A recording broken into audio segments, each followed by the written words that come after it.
الحلقة رقم 20 من برنامج بسمة عمل. فقدت الشغف بس مش قادر اسيب الشغل. في شعور غريب كده، تحس انك شغال بس مش عايش.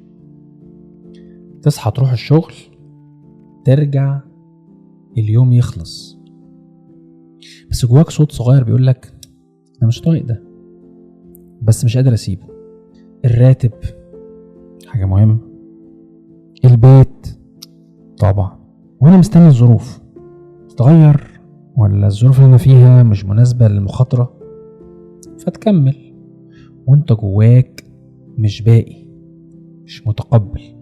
كان في بنت شغالة HR في شركة كبيرة، كل اللي حواليها شايفينها ناجحة، بس كل مرة تتكلم تقول انا فقدت الشغف اصلا من سنة، بس فكرة ان اسيب الشغل بتخليني اخاف من بكرة، التزامات اللي عليا، الكارير، طموح.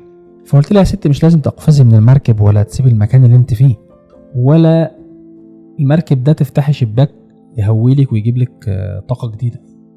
بس سألتها سؤال، هو الشغل ده ممكن تخليه وسيلة؟ يعني مش هو النهاية؟ اشتغل الصبح وتعلمي حاجة جديدة بالليل.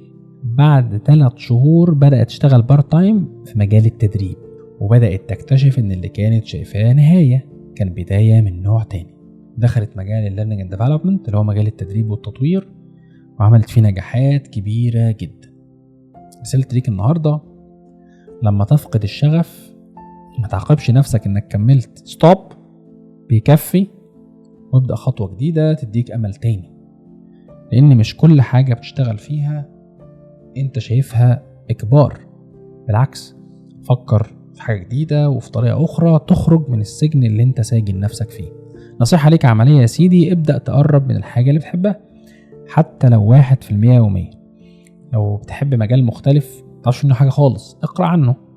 لو عندك مهارة طورها. لو نفسك تبدأ مشروع ابدأ فيه من دلوقتي. اعمل خطة بسيطة، شارك حد، اشتغل مع حد، اتعلم هو اتعمل ازاي، اقرأ عنه. ان الشغف صدقني مش بيموت، بس اوقات الخوف بيكون اقوى منه. شوية ليك النهاردة، لما كنتش مضطر تشتغل شغلك اللي انت فيه النهاردة كنت هتعمل ايه؟ وليه ما تبدأش تمشي في السكة التانية بخطوة بسيطة؟ اشوفكم في حلقة جديدة من برنامج بسمة عمل.